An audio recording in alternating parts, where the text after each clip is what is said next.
Hey, what's going on, guys? And welcome back to the channel and welcome back to this another night riding motocast. तो दोस्तों आज हम discuss करेंगे NS200 के acceleration के issue के बारे में। तो ये वीडियो दोस्तों जो है वो फॉलोअप वीडियो रहेगा, जो भी प्रीवियस वीडियो था मैंने जिसमें डिस्कस किया था कि NS200 का इशू रिजॉल्व हुआ कि नहीं। And now it really seems like this is going to be multi year project to resolve the issue of this particular motorcycle, which is Pulsar NS200. And जिन लोगों को पता नहीं, बेसिकली मैं बता दूं आपको कि इस बाइक में नेपाल राइड के पहले से इशू है एक्सेलरेशन का, बट वो इतना फील नहीं हो रहा था बिकॉज एक्सटेंसिवली हाईवे पे नहीं चलाई थी। बट जैसे नेपाल राइड को हमें कंटिन्यूसली हाईवे पे बाइक को रन करना पड़ता था, तो वो इमीडिएटली मतलब समझ में आ रहा था कि बाइक पिकअप नहीं ले रही है। तो नेपाल राइड के पहले इशू था तब भी दिखाई थी, पर इतना एविडेंट नहीं था नेपाल जाने के पहले। बट उसके बाद जब जैसे हम पहला दिन आया हमारा नेपाल राइड का, तब एविडेंट हुआ कि बाइक में इशू है। तब हमने MP में बाइक को दिखाया, उसके बाद में बाइक को दिखाया कानपुर में दिखाया, देन उसके बाद नेपाल में दिखाया। मतलब इस नेपाल रोड ट्रिप में बाइक को 3 बार अलग अलग जगह पे बजाज के ऑफिशियल सर्विस सेंटर में दिखाया है, फिर भी इशू जो है वो रिजॉल्व नहीं हुआ। Okay, so what's next. Bike return आते, बाइक जाते राज के वर्कशॉप में, बाइक वहाँ पे रहते 3-4 महीने, बाइक वापस आती है, थोड़ा सा पिकअप में इम्प्रूवमेंट है, बट वो इशू रिजॉल्व नहीं हो पा रहा है। अपना बाइक में इशू है, ठीक है। तो बाइक में अब प्रेजेंट कंडीशन में बाइक ऐसे ही चला रहा हूँ मैं, ठीक है, बिकॉज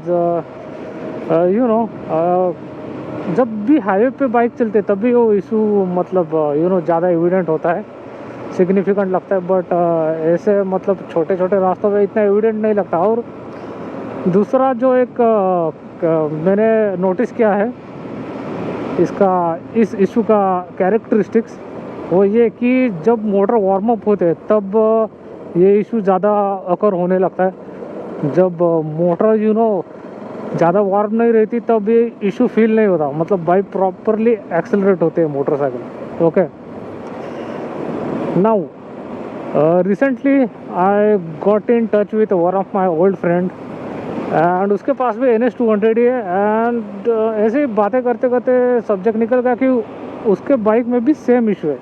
ओके, एंड उसके बाइक का इशू रिजॉल्व हो गया है। तो ये तो बहुत ही अच्छी बात है कि इशू रिजॉल्व हो चुका है उसके मोटरसाइकिल का। तो मतलब मुझे कंफर्म करना था कि क्या सेम इशू है उसके और मेरे मोटरसाइकिल में, ठीक है। तो मैंने उसको पूछना शुरू किया कि क्या किस टाइप का इशू है, कि बाइक कैसे बिहेव कर रहे हैं। तो उसने मुझे बताया कि देख, बाइक ऐसे ऐसे जा रही है, 6000 RPM के ऊपर जा रहे हैं, एंड उसके बाद बाइक का स्ट्रगल चालू होता है, क्लाइंब नहीं करती मोटरसाइकिल, जो टैकोमीटर है वो क्लाइंब भी नहीं कर रहा, बाइक स्पीडी प्रोग्रेस नहीं कर रही है फिर 5वें और 6ठे गियर में। एंड सेम इशू मेरे बाइक का भी है, आपको पता ही होगा अगर पिछला वीडियो आपने देखा होगा तो। अगर नहीं देखा है तो देख लो, थोड़ा सा नॉलेज बढ़ जाएगी आपकी भी। सो सेम इशू है इस मोटरसाइकिल में भी। जैसे मेरे दोस्त ने एक्सप्लेन किया मुझे कि जैसे RPM क्लाइंब होती है 6000 के पार, तब जो प्रोग्रेस है वो बहुत ही ज़्यादा स्लो डाउन होने लगता है और बाइक भी बहुत ही स्लगिश परफॉर्म करने लगते हैं जैसे 6000 RPM के ऊपर जाते हैं 5 और 6ठे गियर में। ओके,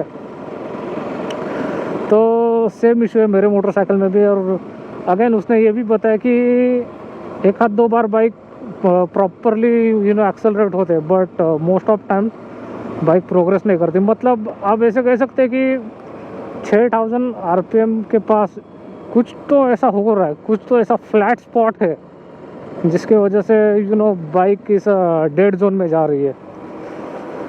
सो इसके बाद मैंने उसको पूछा कि बाइक का इशू कैसे रिजॉल्व किया। ओके, तो मैं आपको बताऊंगा कि इशू उसने कैसे रिजॉल्व किया। बट उसके पहले मैं और एक बाइक का एग्जांपल आपको बताना चाहूँगा, वो है नीलेश की 200 NS। तो जैसे कि आपको पता है नीलेश के पास भी येलो NS 200 है, और उसकी शायद 2012 की NS 200 है, मतलब मेरे से भी पुराना मॉडल है, बट बहुत ही अच्छी कंडीशन में है उसकी मोटरसाइकिल, बहुत ही मतलब प्लस कंडीशन में है, ऐसे शोरूम कंडीशन कह सकते हैं आप। एंड बहुत ही मस्त मेंटेन की गई है उस मोटरसाइकिल को। उसने भी मुझे बोला कि मेरे बाइक में भी थोड़ा मुझे इशू लग रहा है, तो मैंने बोला ठीक है चला के देखते हैं। और मैंने बाइक को चलाना स्टार्ट किया, थोड़ा सा ओपन रास्ते पे लेके गया, एंड जैसे ही आई ट्राई टू ओपन यूँ थ्रॉटल, आई इमीडिएटली नोटिस कि जैसे आप एक्सेलरेट करते हैं मोटरसाइकिल को, बाइक का डेड स्पॉट बहुत ही जल्दी हिट कर रहा है। आई मीन मेरे बाइक में तो वो डेड स्पॉट आ रहा है 6000 RPM के बाद, बट नीलेश की मोटरसाइकिल में जैसे ही थर्ड गियर में, आप सोचिए थर्ड गियर में बाइक का प्रोग्रेस जो है वो स्लो हो रहा है 4000 RPM से ही। 4000 RPM, आई मीन अगर मुझे कोई कहता कि ऐसा इशू हो रहा है तो मैं बिलीव ही नहीं करता, but believe me when I am saying कि ये प्रॉब्लम आ रहा था। आई मीन NS जैसी मोटरसाइकिल 4000 RPM के ऊपर क्लाइम करने को हेजिस्ट कर रही है। तो ये जब मैंने मोटरसाइकिल को चलाया तब भी मुझे आई वॉज टोटली शॉक कि मतलब मोटरसाइकिल इतनी अच्छी कंडीशन में है, फिर भी बाइक जो है वो बहुत ही ज़्यादा स्ट्रगल कर रही है 4000 RPM क्रॉस करने के लिए, वो भी थर्ड गियर में। आई मीन चले इस बाइक को हम थर्ड गियर में डाल के देखते हैं। ये है अपना पहला गियर, ये अपना दूसरा गियर, ठीक है, और ये अपना तीसरा गियर। मैं पर्पसली 2000 RPM के नीचे ला रहा हूँ बाइक को, तो देखिए ये 3000 RPM पे है थर्ड गियर में। चलिए ट्राई टू एक्सेलरेट।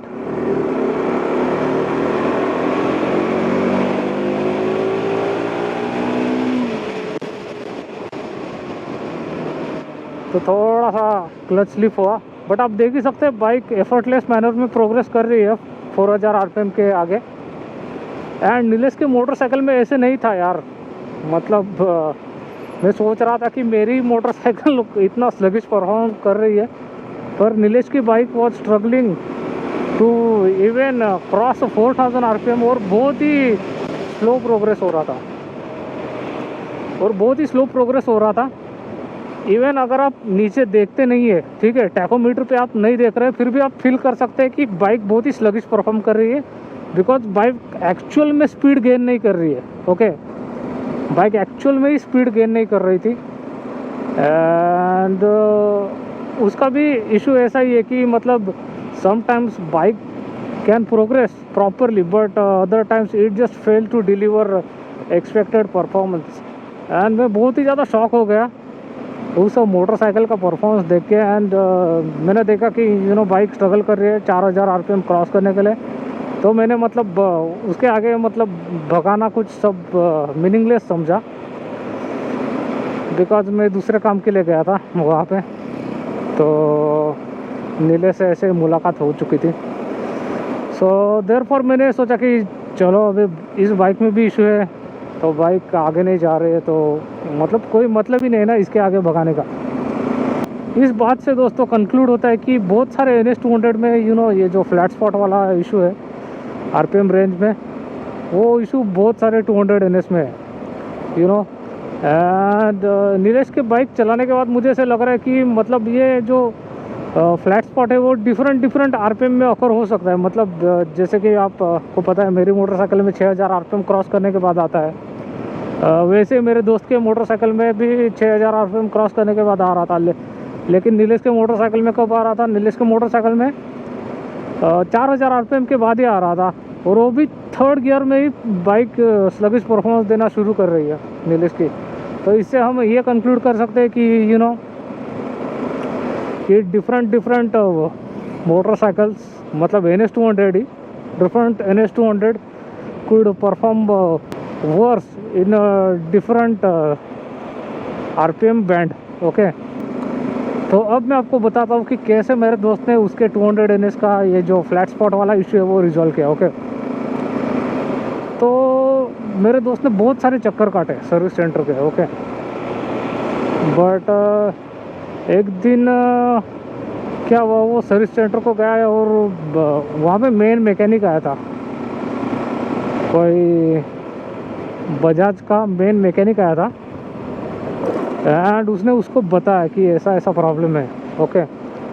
तब वो लोगों ने बहुत ही एक्सटेंसिवली उस मोटरसाइकिल को चलाया, एंड मतलब बेसिकली जितने भी लोग थे वहाँ वर्कशॉप में, ऑलमोस्ट हर एक ने बाइक को चलाया, एंड दे एग्री कि बाइक में इशू है, ओके। एंड उसको बोला कि तू बाइक रख के जा, और रिजॉल्व होने के बाद हम लोग बुलाएंगे आपको। उसके बाद बाइक का इशू रिजॉल्व कर दिया उन लोगों ने, और मेरा दोस्त गया बाइक रिसीव करने, एंड उसने बाइक को चलाया, और एक्चुअल में बाइक का जो इशू था वो रिजॉल्व हो चुका था दोस्तों, and that was really shocking thing for my friend. फिर उसने वो मैकेनिक को पूछा कि एक्चुअल में क्या हुआ था। तब मैकेनिक ने बताया कि मतलब देखिए आपके बाइक का अभी रनिंग बहुत ज़्यादा हो चुका है, 35-40 हज़ार किलोमीटर का रनिंग हो चुका है मोटरसाइकिल का। इसके वजह से क्या होता है कि इंजन के हेड में वॉल्स में टॉलरेंस आ जाता है। ये एक्सप्लेनेशन मेरा नहीं है, ये एक्सप्लेनेशन मेरे दोस्त का भी नहीं है, बट ये एक्सप्लेनेशन है वर्कशॉप के मैकेनिक का एक्सप्लेनेशन है। तो उसने ऐसे बताया बेसिकली कि जो आपके बाइक है उसकी रनिंग बहुत ज़्यादा हो चुकी है, लाइक उसके बाइक का क्या 35,000 किलोमीटर समथिंग हो चुका है।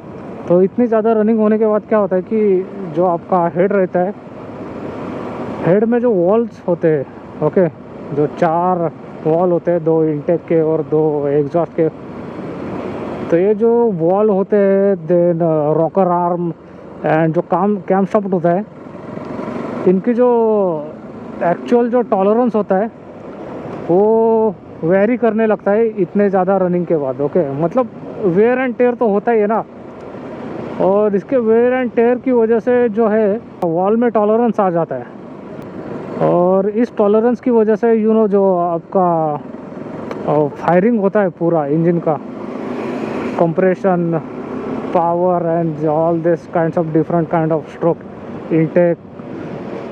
इंटेक, इग्निशन, देन क्या होता है exhaust, compression. I'm sure मैं बहुत ही अजीब ऑर्डर में बात कर रहा हूँ। चलिए ट्राई करते हैं प्रॉपर ऑर्डर की। Intake stroke, then compression stroke, then ignition stroke, then exhaust stroke, okay. तो ऐसे 4 स्ट्रोक, ओके। सो बेसिकली जो टॉलरेंस आने की वजह से जो इंजन जो है वो पावर लूज़ करने लगता है। मतलब कभी कभार कंप्रेशन स्ट्रोक के टाइम वॉल जो है वो प्रॉपरली क्लोज नहीं हो पाता, इसकी वजह से कंप्रेशन थोड़ा सा लूज़ करता है, all this kinds of things same could happen at ignition stroke. तो वॉल प्रॉपरली जो क्लोज नहीं होता क्योंकि टॉलरेंस आ जाता है ना वॉल में, तो उसके वजह से बेसिकली इंजन पावर लूज़ करने लगता है, एंड देयरफॉर डिपेंड कि कितना टॉलरेंस आया हुआ है आपके वॉल में, या फिर कैम शाफ्ट और क्या कहते हैं रॉकर आर्म, बेसिकली जो भी हेड में कंपोनेंट होता है इनमें कितना वेयर एंड टेयर हुआ है, इसके ऊपर डिपेंड करता है कि आपका इंजन कितना पावर लूज़ करेगा, या फिर कौन से आरपीएम में पावर लूज़ करेगा, इसके ऊपर डिपेंड करता है। एंड देयरफॉर दोस्तों ये इशू अकर होता है NS200 में। And basically this was the explanation of workshop mechanic, and ये एक्सप्लेनेशन उसने मेरे दोस्त को दिया था, एंड बहुत हद तक मुझे ये एक्सप्लेनेशन वैलिड लग रहा है, बिकॉज हम इतने ज़्यादा किलोमीटर के बाद ज़्यादा से ज़्यादा क्या करते हैं इंजन पे वर्क, टाइमिंग चेंज बदल देते, पर टाइमिंग चेंज करने से थोड़ी ना जो टॉलरेंस आता है इंजन के हेड के वॉल्स में, वो थोड़ी ना टाइमिंग चेंज से चेंज हो सकता है। तो या गाइज नाउ बस एक चीज़ करनी बाकी है कि इस बाइक का जो हेड के कंपोनेंट है वो चेक करने हैं। And I am not sure कि कब मुझे टाइम मिलेगा कि ये सब काम करने के लिए। सो या दोस्तों, basically I just wanted to tell you you know कि अपने जो मोटरसाइकिल का जो इशू है, इस इशू का रिसर्च का प्रोग्रेस कहाँ तक आया है ये आपको बताना था। Therefore I decided to do this motocast video, ताकि अगर आपके पास भी 200 NS है या फिर आपके किसी दोस्त के पास 200 NS है तो आप ये बात उसको बताइए, आप सजेस्ट करें कि या ऐसे ऐसे भी इशू हो सकता है 200 NS में, हेड का प्रॉब्लम हो सकता है। एंड मे बी उसका इशू रिजॉल्व हो जाए अगर वो सर्विस सेंटर में जाता है और डायरेक्टली बोल देता है कि ऐसा ऐसा हो गया है। सो देयरफॉर दोस्तों, I decided to share this knowledge with you and hope आपको ये वीडियो अच्छा लगा होगा। I know this night riding motocast videos are pretty long, but they are also very knowledgeable. They gives a very valuable insight regarding motorcycling and overall automotive scenario in India. So yeah guys, what can I say, thank you for watching this video guys. Hope आपको ये video अच्छा लगा होगा। As always, do like, comment, share and subscribe, and जो भी अपने channel पे नए सब्सक्राइबर्स है, thank you for subscribing to the short shifters. And on this channel I do lots of biking and automotive content as well as cinematic travel videos. So stay tuned for the next video, and until then, take care and bye bye.